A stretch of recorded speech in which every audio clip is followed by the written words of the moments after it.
وحيدا كن فريدا عش بفخر في الحياة لا تبالي فالمعالي بالتحدي لا سواه. So the Sahaba, each man gave his opinion. Then Abu Dhar gave his opinion on the matter.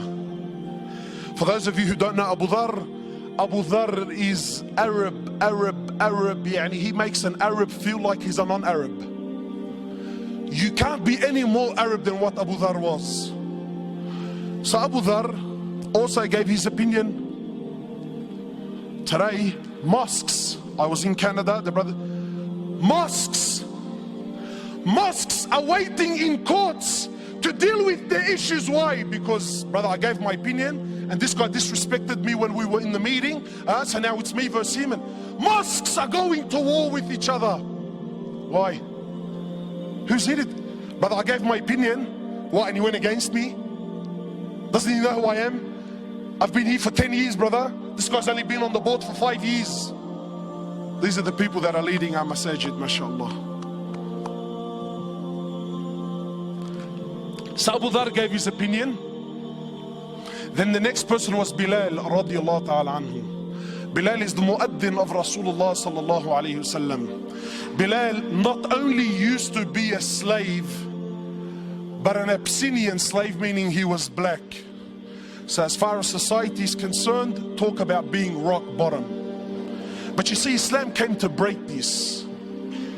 So when Bilal gave his opinion, he says, Abu Dhar, I disagree with you. Allahu A'lam, I think this is what we should do with the wealth. So Abu Dhar, imagine being put on the spot in front of everyone. He says, even you, ya Bilal, even you son of a black woman, even you're going to disagree with me today. These are big words. So Bilal, rightfully so, got very upset. He picked himself up and went to the Prophet of Allah. Now I want to pause here for a minute because I want to prove my point that we don't follow the Sunnah of Rasulullah sallallahu alaihi wasallam. We follow the Sunnah of who? Sheikh Tony Montana, mashallah, and Maulana Tupac. When we hear the story of the Sahaba, we exclude our life and our societies, well, because it's different times. My brothers, I want to ask you sincerely, and I want you to answer sincerely. This act that Bilal did by picking himself up and going to the Prophet of Allah to complain, what is this act called in this day and age that we live in today?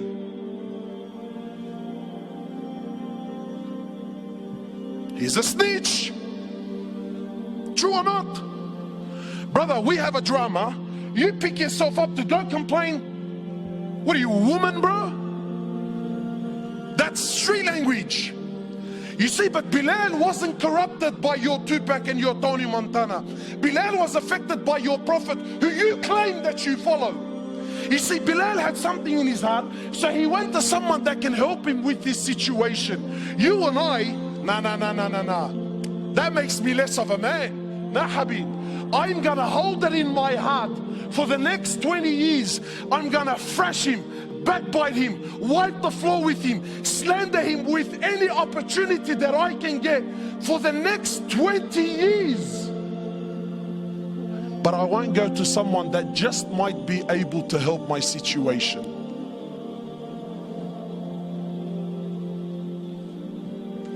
So Bilal goes, he tells the Prophet of Allah. The Prophet of Allah became furious.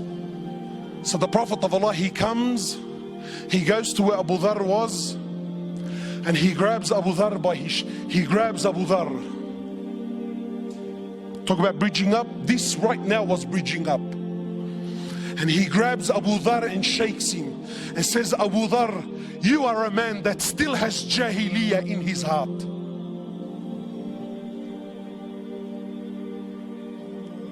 So what did Abu Dhar do?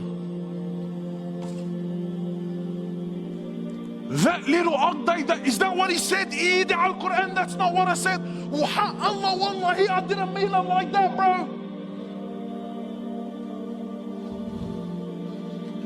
See, let me tell you the difference between a man and a so-called man.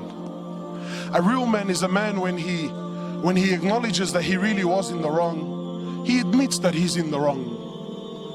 So Abu Dharr lowers his head. He understands that he hurt his brother. He understands he upset his Prophet. So how did he deal with the situation? Did he stop praying at that masjid so that I don't see Bilal? Because that's how we deal with our issues, isn't it? Did he? Abu Dharr radiallahu ta'ala anhu, after acknowledging that he's in the wrong, he picks himself up. He goes into the streets of Medina looking for Bilal radiallahu ta'ala anhu. Then when he sees and he finds Bilal, he goes to Bilal publicly. Leave this with me, publicly, in front of everyone. He goes to Bilal in front of everyone and gets down on the floor and says to Bilal, Ya Bilal, by Allah, I will not lift my head off the floor until you step on it with your foot. And let it be known right here, right now in Medina, which one of us today is the honored and which one of us today, Ya Bilal, is the dishonored one.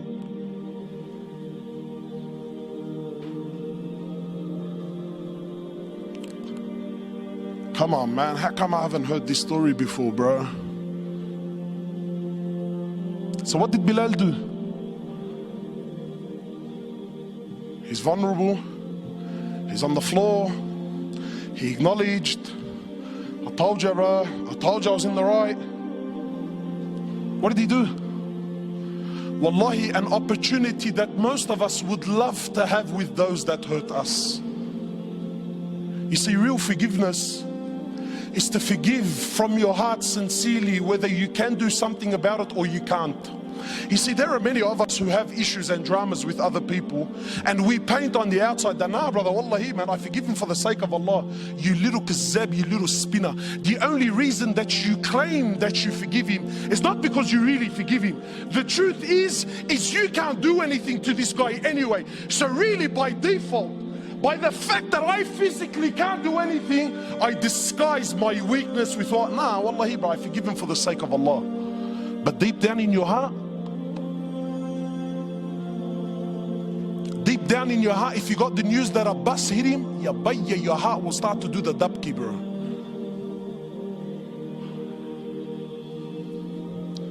So some brothers tell me, you know, cuz, listen, wallahi bro, wallah, you know, I forgive him. Wallahi, I forgive him. But I don't forget, cuz. Wow, mashallah, really?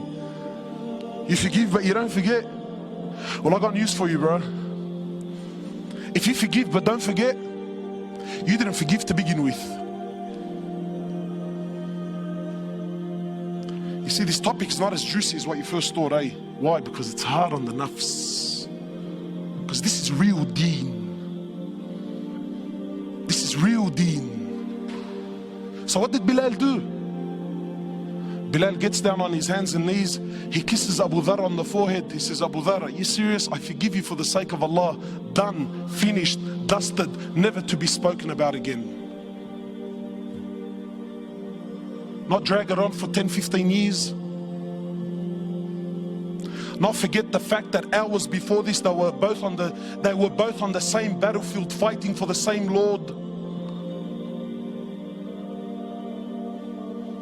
See, we don't have this in our societies anymore, man. Why? Because today weakness is seen as what? Forgiveness is seen as what? But that's weakness, brother. La Habib. That's a real man. Because we claim that we follow Rasulullah sallallahu alayhi wasallam. Brothers tell me all the time, cuz I'll die for his honor. Wallahi, I'm ready to die for his honor. I say, wow, mashallah, may Allah subhanahu wa ta'ala reward you for such a noble intention. But brother, wallahi, I don't need you to die for his honor. I need you to live for his honor. I want you to live like him sallallahu alayhi wasallam, your beloved prophet. And of course, you see, this is the side of Rasulullah that we don't want to talk about. Wallahi, my brothers, I take an oath by Allah. Forgive me if these words are a bit harsh, but I tell you now, and this is my own personal opinion, wallahi, even our love for the deen, even our love for the Sahaba is a love of dunya. Nobody here loves Umar ibn al-Khattab. Most loved, probably one of the most loved. He's definitely my favorite. Nobody here loves Umar ibn al-Khattab because he had permanent marks on his cheeks from crying out of fear of Allah. Nah, cuz we love Umar ibn al-Khattab because when his name was mentioned, the kuffar used to shake in their knees. No one loves Umar ibn al-Khattab because he had permanent marks on his shoulders. Why? Because he was servicing the community in the late hours of the night when everyone was asleep and wasn't watching. You don't love Umar for that. You love Umar because he was a man, brother. When he rocked up, cuz everyone buckled. The Prophet of Allah who we claim we love. Because I'm sure you're thinking in your mind, wallah brother, may Allah reward you, very nice khutbah, very emotional, very touching, but cuz you don't understand, what this person did to me is unforgivable. And I repeat, there is absolutely no scenario. I don't care if he shot your mother, he shot your father, he raped your child. I don't care what scenario you could possibly throw at me. Forgiveness is the key. The Prophet of Allah for 13 years in Mecca, live this with me, 13 years in Mecca, prosecuted, harmed, sworn at, spat at, had dust thrown in his face. They killed his companions for what? For what? What crime did he do? What crime did he do? What? He looked at someone's sister? What? He didn't cough up his money at the end of the business transaction? What crime did he do? 13 years. They boycotted him and his family for 3 years. Sahaba said we were eating the leaves off the trees until our droppings became like the droppings of animals for 3 years. For what? What crime? They divorced his daughters. Sumayya radiallahu in front of the Prophet, publicly. I'm not telling you, Allah, you know what, that they started sending around a WhatsApp video about what. No. Publicly, live, in front of the Prophet and his companions, they grabbed Sumayya, a woman.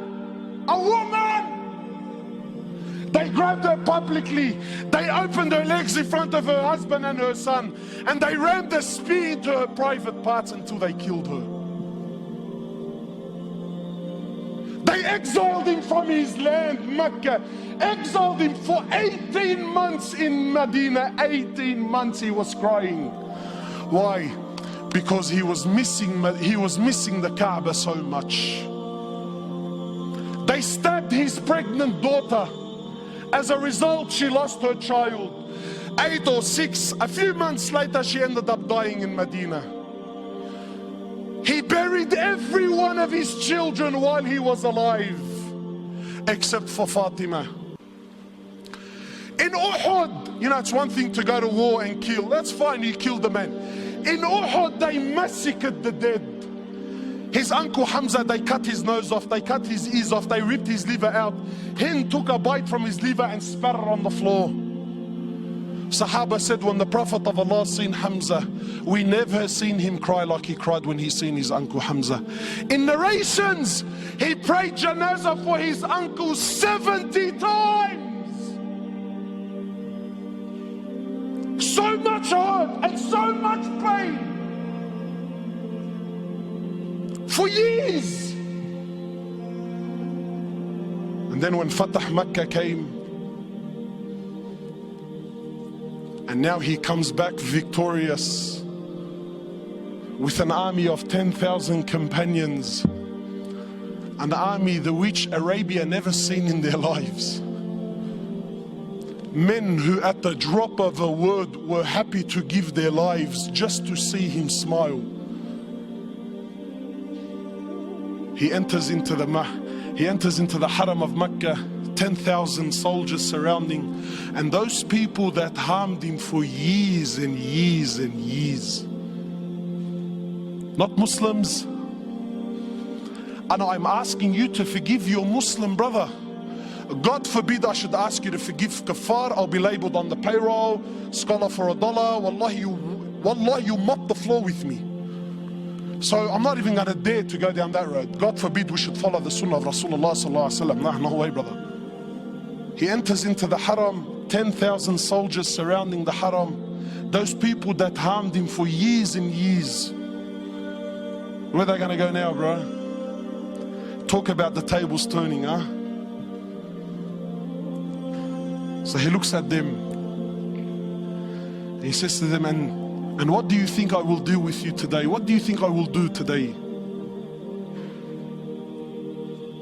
They said, you're an honorable, generous person, the son of an honorable, generous person. The Prophet of Allah turns around and says to the kuffar, idhabu fa antum at-tulaqa. Go, every single one of you are free, I forgive you.